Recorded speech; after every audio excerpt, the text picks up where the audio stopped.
Welcome back, guys. Thank you so much for tuning into the video. This is my kitchen, as you can see, and I'm going to be showing you guys my meal prep process and how I do everything. It does not take long, most an hour, and that's food for 3, 4, 5 days at a time, depending on how much you cook. One of the big questions I got was, what are you eating? How much of it do you eat? How do you eat it? When do you eat it? And this is just going to be a video on what I eat and how I cook it and how I prepare everything. Now, some people don't cook the way I do, and that's okay. I'm not gonna say it has to be done this way, but to me it's easy and simple. It just works. But I'm gonna show you guys my general process for each meal that I eat and how I do it. So first up is gonna be breakfast. So as you guys know, I say this in every single video that I make, that my breakfast stays the same every single day. It makes cooking breakfast a little easier, and when it's 3, 4 in the morning and I have to cook breakfast, I don't want to think about what I have to make. I just know what it is. It's easy, it's simple, it's quick, and to me it tastes good. So as you guys know, I say in every single video, 4 eggs, 2 whole eggs, and only the egg whites of 2 other ones, okay? Simple. For carbs, oatmeal. Oatmeal, but the thing is, mix in almond milk or coconut milk. I use coconut milk. I use unsweetened coconut milk because it's already kind of sweet to begin with. If I'm looking for a different source of carbs, I'll make a sandwich. This is Dave's Killer Bread. It's white bread done right. The reason I get this one is because per slice, it's only 70 calories. I don't know if y'all heard of that or not. 70 calories for bread is absolutely insane, and it's white bread too. Has 14 carbs per slice, 2 total sugars, and about 2 grams of protein per slice. So it's better than having regular bread, and it's better than having a bagel that's just packed full of other stuff. But that's normally my breakfast every single day. There's not much to it, and I'm gonna show you guys what it looks like because I haven't eaten breakfast yet, and go from there. So what you do is get your pan on medium heat, grab your 4 eggs, all right? 1 whole egg,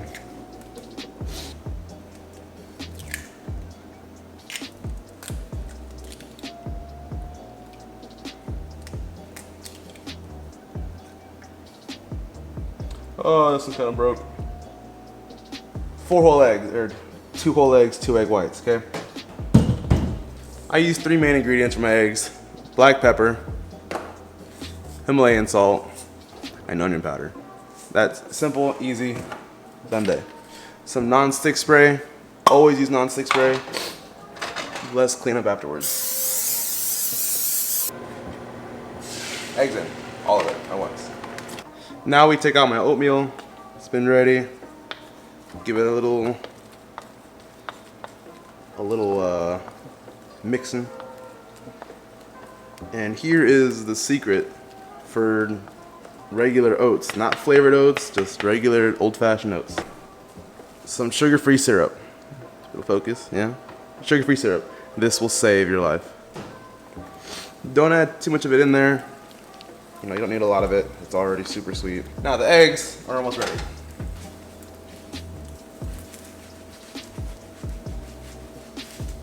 Woo, woo, woo. I bet you couldn't do that, damn. Is get a little bit of good old-fashioned sriracha. I like putting it on there when it's on the pan because it warms it up. I'm not a fan of cold sauce on hot food. It just doesn't make sense to me.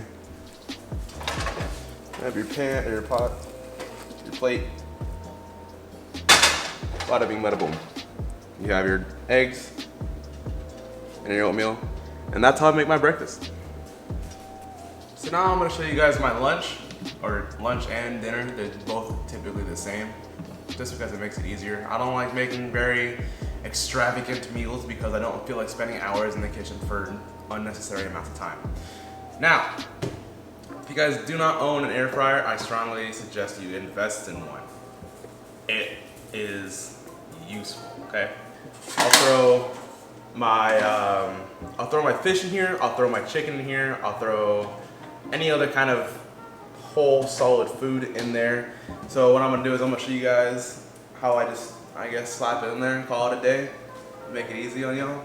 Now I will say the one downfall of the air fryer is that you can only cook about 2 to 3 things at a time, and for me 2 to 3 things at a time, whether it's fish or pieces of chicken, it's only about a meal and a half. So Although it is a convenience, it's easy, you just kind of throw it in there and done day, don't worry about it. You can only make it in small amounts, which is okay because I do that for dinner time typically, because when I'm at work, my food is typically in a fridge and it doesn't hold its crispiness anyways. So I eat a lot of tilapia, salmon, and I forget the other fish, but I eat 3 main fishes typically. Tilapia, I like it a lot because they're pretty big pieces and you get like 70 calories out of one whole piece. So I'm gonna throw these both in there and I'm gonna show you guys how I season them, and you can judge me how I season my stuff. If you want to, go for it, let me know. Okay, so both pieces of fish are in the container, ready to go. Now all I gotta do is season it. Once again, very simple seasonings. I do not go overboard with it because it is fish. It's naturally good. I think it's naturally good. So, Himalayan salt, black pepper, cayenne pepper, and parsley. I think those are a-okay. If you want to judge me on seasonings, let me know how you season them so I can judge you. Alright, cool. So now that it's in the air fryer, it is set and forget. Set the time on, it'll time itself, and once it's ready, it'll ding, cut off heat, and you're ready to come back and just kind of plop them out, have some good ass food. So the next bit I'm going to show you is how I make my rice. Very simple. Once again, I have another machine for that. It's my rice cooker. It saves so much time. So since I'm going to be meal prepping for quite a few days, I'll put in about, let's say 2 cups of rice maybe. Yeah, just about 2 cups right there. So I'm gonna actually go fill this up with some water, rinse it out, and then dump out all that water and put more in it, and then throw it in here, and I'll show you guys, I guess, how I season it.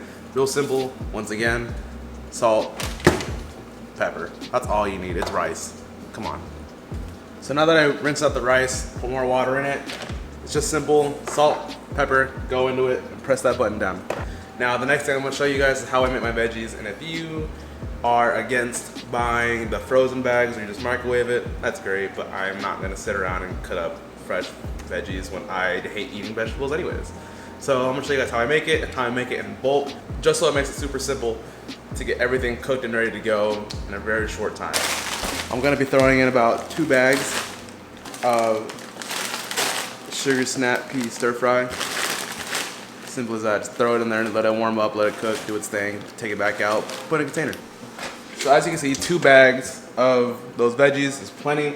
Of course, salt and pepper, but I also put in salt-free / flavorful garlic and herb seasoning. So it's just extra taste because veggies already taste gross as is. And then even when it's still cooked, I'll still put, you know, like hot sauce on it to make it good for me. So everything just finished up cooking, and this is what my typical lunch looks like. Just you can change out the meat with another, you know, chicken, turkey, whatever, but the rice and the veggies typically stay the same. And this is the final outcome. You have plain white rice, just salt and pepper. You have your veggie stir fry, and you have your 2 fish fillets. And now, the most important part of eating, actually enjoying the food so you continue to stay consistent. So I do have a couple sauces to help me out. These are all 0 calorie. They are all, you know, super low and everything else. If y'all don't have G. Hughes sugar-free sauce, he makes barbecue sauce, he makes honey mustard, he makes this sweet chili. All of them are absolute bangers. Of course, we all know and love sriracha, classic. But me personally, I like Tapatio more than Cholula and Tabasco because I think Tabasco is too vinegary and I think Cholula is too like sweet. I don't know. But those are the 3 sauces I mainly use for my food, and it makes them all the more better. I wanted to talk about consistency.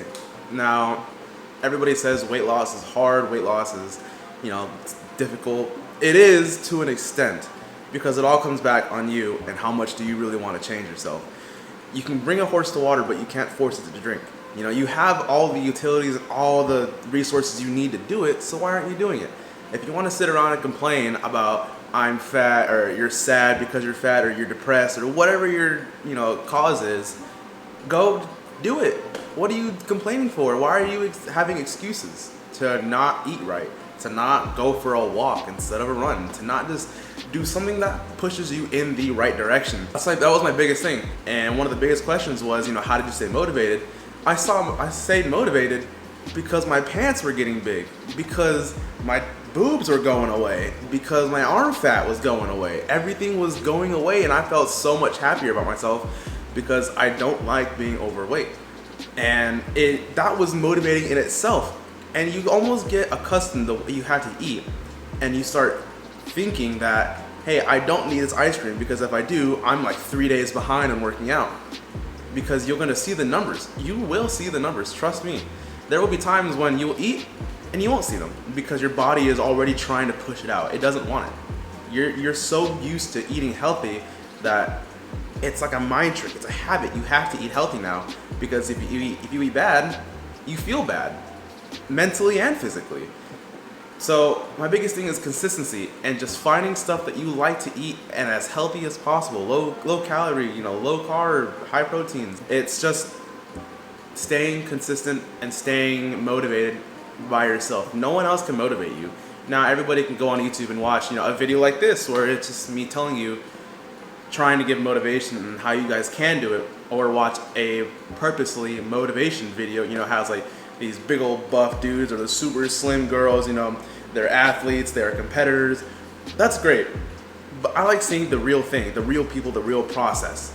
Because those people, you see the outcome, you don't see the journey of what happens. You don't see the hardships that they had to do to get there. And it took me about 7 months to lose about 60 pounds last time. It's not that difficult. It's not. It's just getting accustomed to a new way of life. Because they're used to coming home and, sitting on your ass watching TV, playing games and watching movies or eating, You find comfort in eating, because I sure do. I'm constantly fighting a serious battle of trying to mask my emotions with food, because I find comfort in food, and that's why I'm here. So now, not only am I trying to get stronger mentally, but I'm also getting stronger physically, because I'm finding other ways to vent those emotions and those feelings that everybody has. So that's just a thing for weight loss. You need to be consistent, and you need to be self-motivated. But that's gonna be it for today's video. I appreciate each and every one of you watching my videos, and always remember, guys, keep running towards your dreams. You never know what'll happen. Peace out, guys.